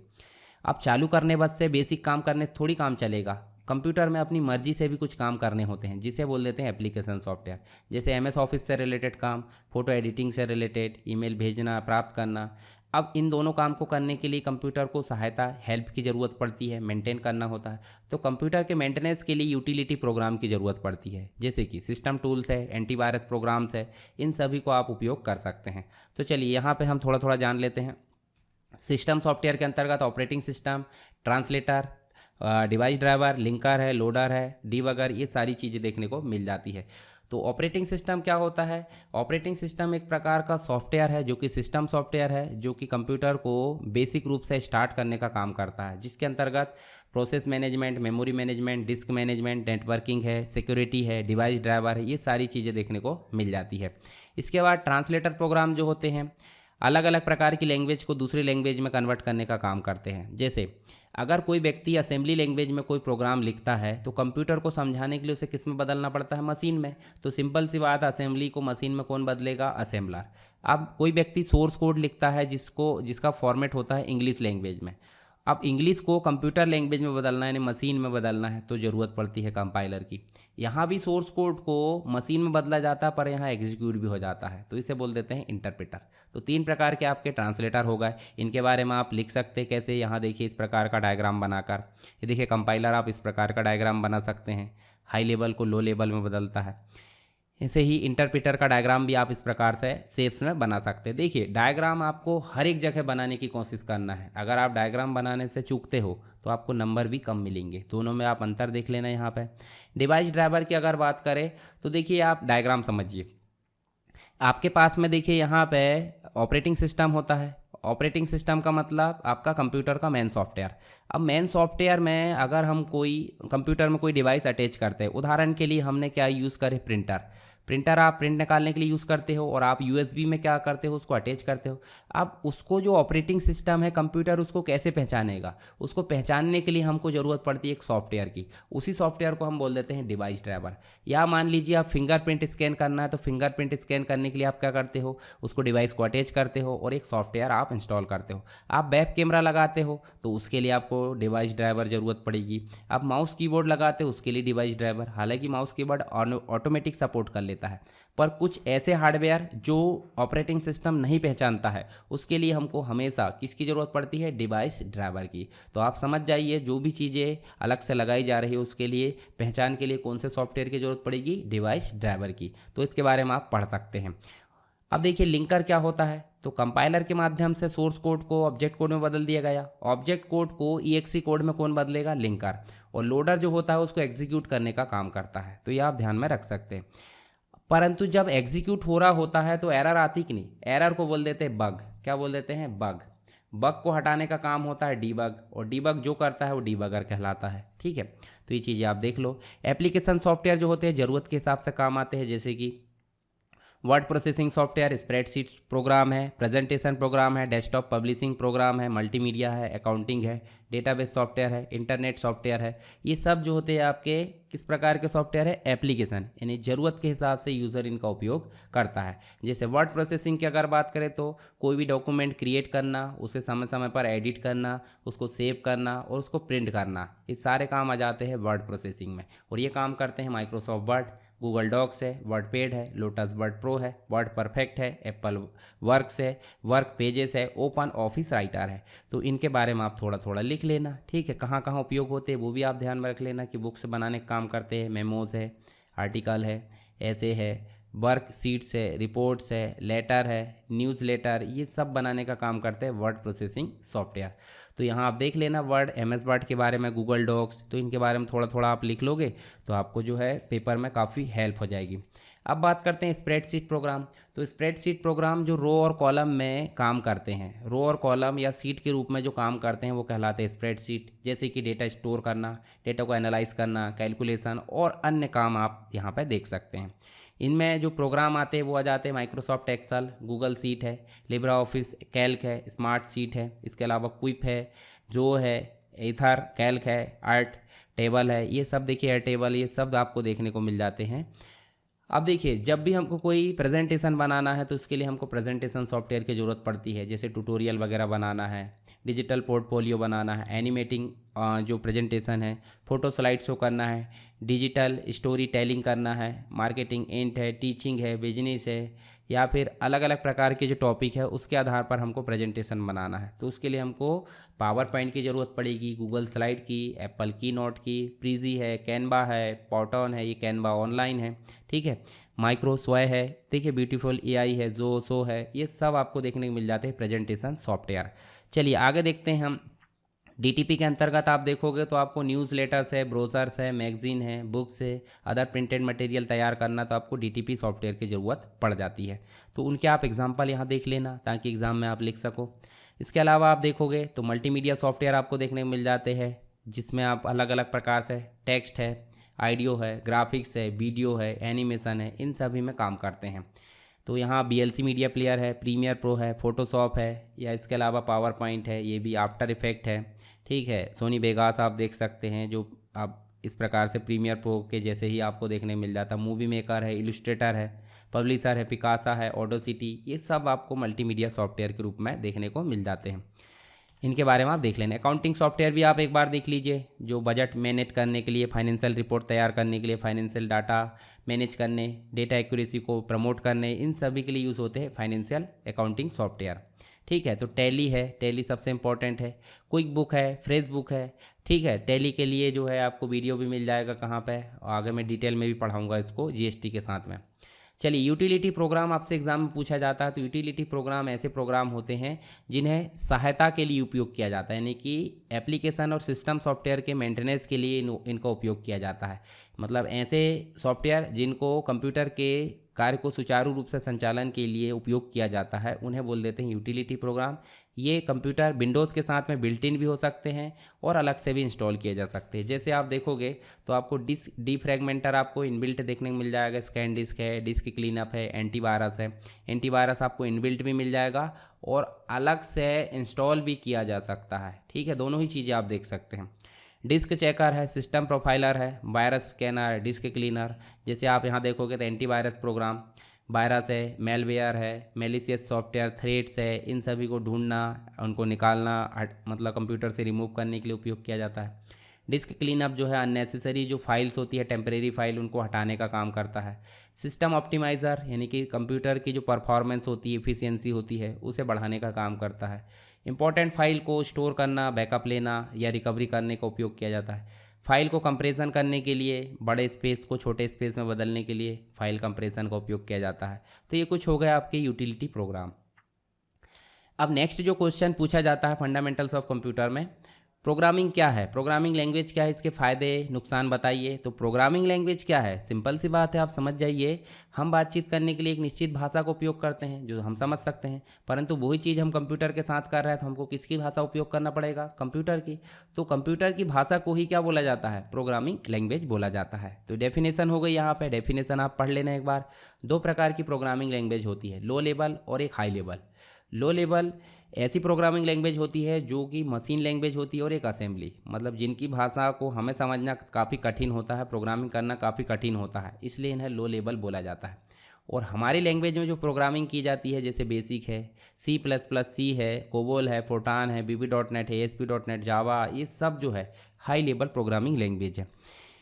इनको आप एक बार यहाँ पे पढ़ लेना, ठीक है। तो मशीन लैंग्वेज क्या होती है, मशीन लैंग्वेज का मतलब होता है जिसमें हम प्रोग्रामिंग 0-1 में करते हैं, काफ़ी ज़्यादा टाइम लगता है, ठीक। इसके लिए कोई भी ट्रांसलेटर की ज़रूरत नहीं पड़ती। असेंबली लैंग्वेज हाई लेवल, मतलब जो मशीन लैंग्वेज थी उससे थोड़ी सरल थी, जैसे शॉर्टकट कोड जिन्हें न्यूमेरिक कोड बोलते हैं, इनमें लिखा जाता था। और इन कोड को अगर बदलना है 0-1 में तो डायरेक्ट ना बदल कर कैसे बदलते थे, असेंबलर के माध्यम से। इनको हमने पढ़ लिए। हाई लेवल लैंग्वेज में आप देखोगे तो विभिन्न प्रकार की हाई लेवल लैंग्वेज आती है, जिसमें दो कैटेगरी है, थर्ड जनरेशन यानी कि 3GL और एक 4th GL, ठीक है। 4th GL यानी 4th जनरेशन, 3rd GL मतलब 3rd जनरेशन। तो 3rd जनरेशन की अगर बात करें तो 3rd जनरेशन की जो लैंग्वेज थी जिसमें आपको GUI देखने को नहीं मिलता था, सिर्फ कोडिंग करना होता था। जैसे आप सी की यानी कि C या C++ की GUI देख सकते हैं, यानी कि IDE। तो जिनकी ID इंटीग्रेटेड डेवलपमेंट एनवायरनमेंट जो है इस प्रकार का देखने को मिल जाता था, वो कहलाती थी 3rd जनरेशन की। और जिनका एनवायरनमेंट इस प्रकार से GUI देखने को मिल जाता था जिसमें आपको माउस भी चलता था, वो कहलाती थी 4th जनरेशन की। तो दोनों के बारे में आप यहाँ पे थोड़ा सा पढ़ लेना। उसके बाद जो है इनके फ़ायदे नुकसान भी आप यहाँ से पढ़ सकते हैं एक बार, तो आपको जो है एग्ज़ाम में लिखने में काफ़ी हेल्प हो जाएगी। कुछ हाई लेवल प्रोग्रामिंग लैंग्वेज है, जैसे फोर्टान है, ये हालांकि पूछे नहीं जाते, फिर भी पढ़ लोगे तो अच्छा है। अभी हम नहीं पढ़ रहे हैं, आपको पढ़ना आप पढ़ लेना। अब एग्ज़ाम में एक और क्वेश्चन पूछा जाता है कि व्हाट इज़ कम्युनिकेशन, कम्युनिकेशन क्या है, संचार क्या है, मीडियम ऑफ कम्युनिकेशन, कम्युनिकेशन के लिए कौन कौन से माध्यम उपयोग किए जाते हैं। तो कम्युनिकेशन सिंपल समझ जाइए, एक व्यक्ति के विचार को दूसरे व्यक्ति तक पहुंचाना क्या कहलाता है, कम्युनिकेशन। पर वही अगर बात करें इंटरनेट के माध्यम से, तो इंटरनेट में हमको बहुत सारी चीज़ों की ज़रूरत पड़ती है, तो वो भी एक प्रकार का कम्युनिकेशन हो जाता है। कैसे, तो देखिए कम्युनिकेशन जो है मुख्य रूप से आपको 4-5 चीज़ें देखने को मिल जाती है। सबसे पहले आपके पास में क्या होना चाहिए, मैटर होना चाहिए, मैसेज होना चाहिए, भेजने वाला होना चाहिए, सेंडर जिसे बोलते हैं, रिसीवर प्राप्त करने वाला होना चाहिए, कोई ना कोई माध्यम होना चाहिए जिसके माध्यम से हमको भेजा जाना है, जैसे कि इंटरनेट के माध्यम से वायर या बिना वायर के हो सकता है, और किस नियम कानून का उपयोग किया जा रहा है उसे बोल देते हैं प्रोटोकॉल। तो ये चीज़ें देखने को मिल जाती है। और कम्युनिकेशन में आपको 3 चीज़ें और मिल जाती है। डिलीवरी मतलब प्राप्त हो जाना चाहिए जिसको भेजा गया, एक्यूरेसी मतलब जो चीज़ भेजी गई वही प्राप्त हो जाना चाहिए, जब भेजी गई है तभी प्राप्त हो जाए, यानी टाइम से प्राप्त हो जाए। तो तीनों चीज़ें हैं तभी कम्युनिकेशन प्रोसेस सक्सेस होती है। और कम्युनिकेशन प्रोसेस के लिए कंपोनेंट होते हैं, मैसेज है, सेंडर है, मीडियम है, रिसीवर है, प्रोटोकॉल। ये बेसिक चीज़ें हो गई। अब टाइप भी पूछा जाता है, तो टाइप आपको 3 चीज़ें मिल जाती है। देखिए यहाँ तीनों चीज़ें देख लेते हैं। एक तो हो जाता है सिंप्लेक्स कम्युनिकेशन, 1 वे, यानी कि एक ट्रांसमिट करने वाला और एक रिसीव करने वाला। जब ट्रांसमिट करने वाले से सीधे रिसीवर तक आती है, इधर से वापस नहीं जाती है, तो इसे बोल देते हैं सिंप्लेक्स, 1 वे। एक होती है हाफ डुप्लेक्स, 2 वे। 2 वे का मतलब हो जाता है कि आपको डाटा भेजा जा रहा है तब यहाँ पे प्राप्त नहीं होगा, और जब प्राप्त हो रहा है तो भेजा नहीं जाएगा। तो कोई भी एक चीज़ होगी एक समय में, इसे बोल देते हैं हाफ डुप्लेक्स। दोनों दिशाओं में तो होगा परंतु एक समय में एक ही दिशा में। और ये हो जाती फुल डुप्लेक्स, प्राप्त भी किया जा रहा है और भेजा भी जा रहा है। तो इनका एग्जांपल समझ लेते हैं। जैसे कीबोर्ड से कोई डाटा आप भेजते हो कहाँ पे, सीपीयू में, सीपीयू से कीबोर्ड में नहीं आता, तो ये हो जाएगा एग्जांपल। हाफ डुप्लेक्स में आपको वॉकी टॉकी देखने को मिल जाता है। वॉकी टॉकी मतलब सुन रहा है तब बोल नहीं सकते और बोल रहे तब सुन नहीं सकते। फुल डुप्लेक्स में आपको देखने को मिल जाता है कि जैसे टेलीफोन है, टेलीफोन या मोबाइल, तो मोबाइल में आप क्या कर सकते हैं कि आप सामने वाले को बोल भी रहे और सुन भी रहे, ठीक है, दोनों चीज़ें हो जा रही है। तो यहाँ आप इनको समझ सकते हैं, इनको पढ़ लेना एक बार। फिर सीरियल और पैरेलल कम्युनिकेशन होता है। सीरियल मतलब एक एक बिट करके भेजी जाती है सेंडर से रिसीवर में, और एक साथ बहुत सारी बिट भेजी जाती है, उसे बोल देते हैं पैरेलल, ठीक है। सीरियल ये हो गया और पैरेलल ये हो गया।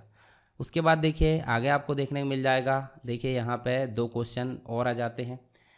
यहाँ देखिए असिंक्रोनस यानी कि अतुल्यकालिक या असमकालिक।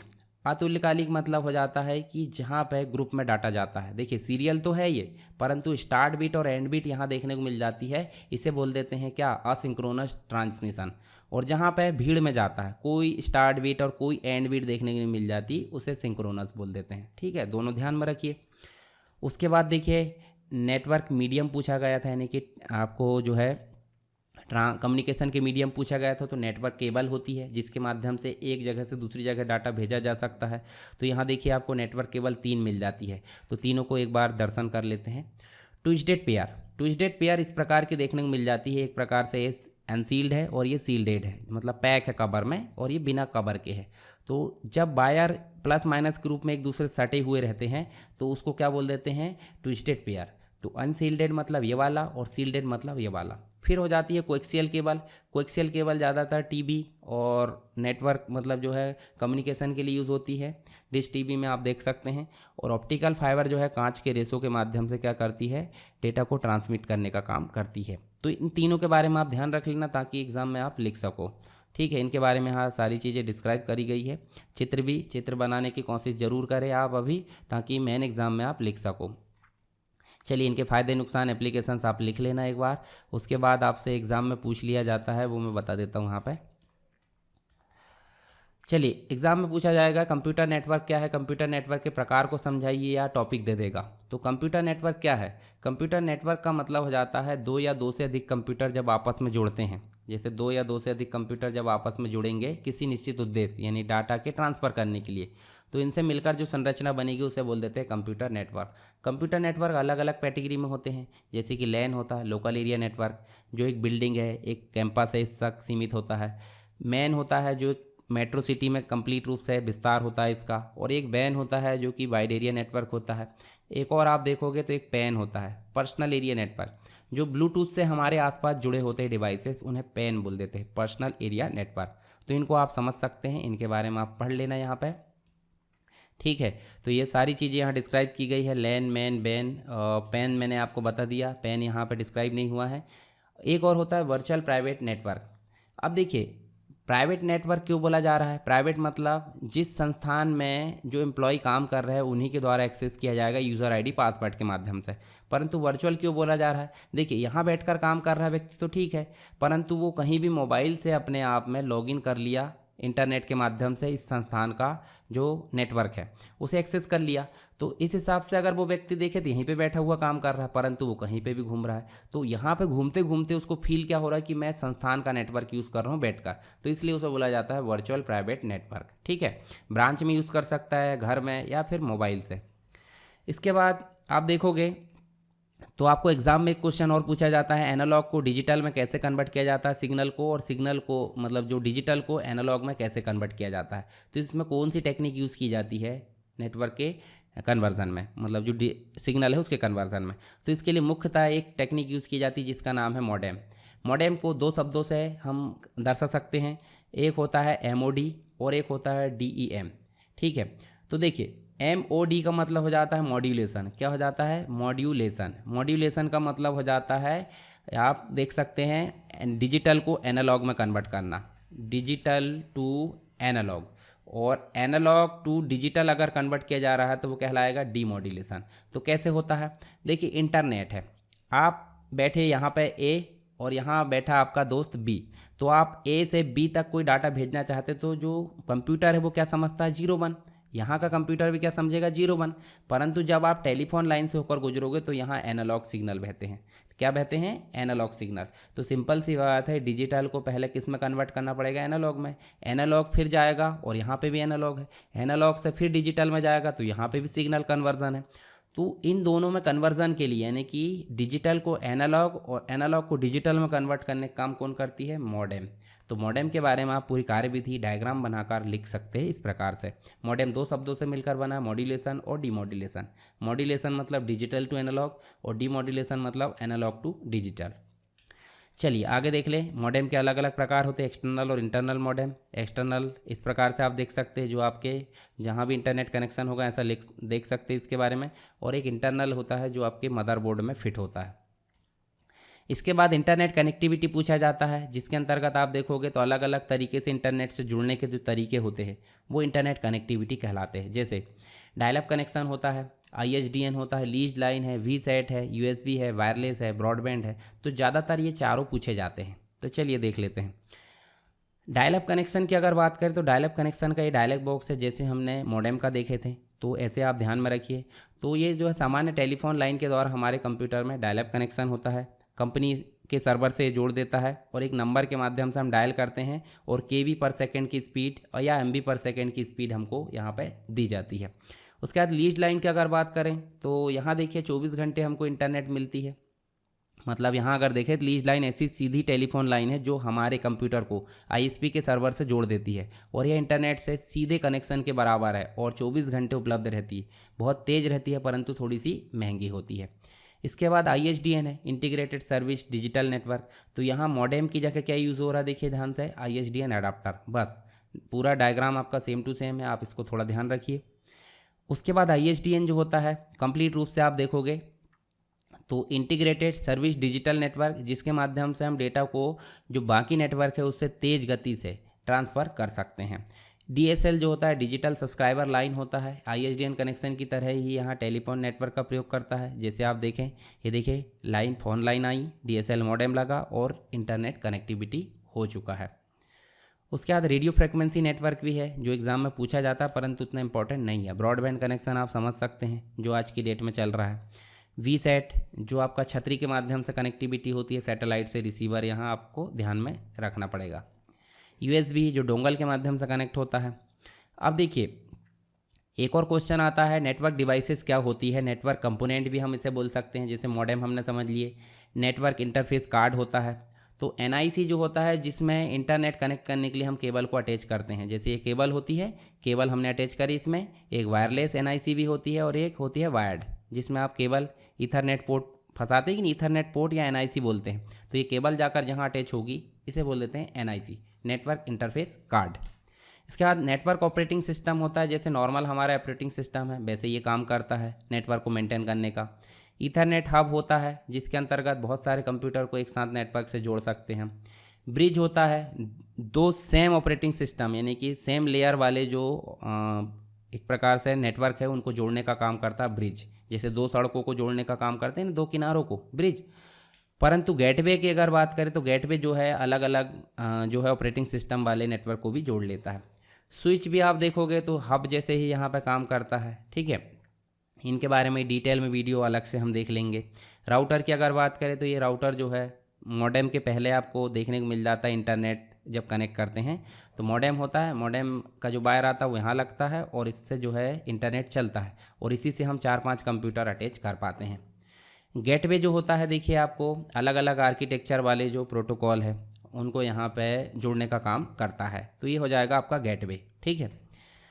अब नेटवर्क टोपोलॉजी जो होती है, विभिन्न प्रकार के जो कंप्यूटर है वो आपस में अलग अलग जुड़ते हैं और अलग अलग स्ट्रक्चर बनाते हैं, वो कहलाती है नेटवर्क टोपोलॉजी। जैसे रिंग है, मेस है, स्टार है, फुली कनेक्टेड मेस है, बस है, ट्री है, लाइन है, इनको बोल देते हैं नेटवर्क टोपोलॉजी। चलिए आगे इनके बारे में थोड़ा सा जान लेते हैं। तो यहाँ देखिए आपको बस टोपोलॉजी में सिंगल बैकबोन मिलती हैं जिसमें अलग अलग कंप्यूटर यहाँ पे जुड़े होते हैं, ये कहलाती बस टोपोलॉजी। इसके बाद आपको देखने को मिलेगा स्टार टोपोलॉजी। ये देखिए सेंटर डिवाइस के रूप में हब देखने को मिल जाता है और चारों तरफ कंप्यूटर जुड़े होते हैं, उसे बोल देते हैं स्टार टोपोलॉजी। रिंग टोपोलॉजी, चारों तरफ देखिए रिंग फॉर्मेट का एक आकार बनाते हैं, केबल के माध्यम से जुड़े रहते हैं, वन वे ट्रांसमिशन होता है, वो कहलाती है रिंग टोपोलॉजी। लाभ हानि सब आप पढ़ लेना, आपकी जिम्मेदारी है। मेश टोपोलॉजी, रिंग को ही अपग्रेडेड कर दिया जाए, देखिए इस प्रकार से आपस में कनेक्ट कर दिया जाए तो मेश टोपोलॉजी बन जाती है। और ट्री टोपोलॉजी में रूट होता है, रूट के बाद देखिए ये देखिए अन्य कंप्यूटर आपस में जुड़े होते हैं। मतलब यहाँ पे आप देखोगे ये भी एक प्रकार की ट्री टोपोलॉजी है जिसमें आपको ये देखिए स्विच देखने को मिलेगा और अन्य कंप्यूटर। और हाइब्रिड में अगर देखोगे तो विभिन्न प्रकार की टोपोलॉजी मिलाकर क्या बनती है, हाइब्रिड टोपोलॉजी। तो इस प्रकार आप देखोगे हमने जो फंडामेंटल्स ऑफ कंप्यूटर के जो इंपॉर्टेंट क्वेश्चन हैं जो आपके एग्जाम में पूछे गए उन्हीं को बस पढ़ा है, सारी चीज़ों को यहाँ पर डिस्क्राइब नहीं किया है। सभी चीज़ों को पढ़ने के लिए आपको क्या करना है, आपको चैनल के अंतर्गत जाना है और उसको प्लेलिस्ट के अंतर्गत फंडामेंटल्स ऑफ कंप्यूटर का कंप्लीट वीडियो ज़रूर देख लेना है। साथ ही आप क्या करोगे, देखिए टेलीग्राम चैनल आप ज्वाइन कर लो और वेबसाइट को फॉलो ज़रूर कर लेना, विजिट कर लेना, ताकि आप PDF डाउनलोड कर पाए। तो चलिए मिलते हैं नेक्स्ट वीडियो के साथ में, नेक्स्ट क्लास के साथ में। आपको वीडियो कैसा लगा ज़रूर बताइए। तब तक के लिए जय हिंद।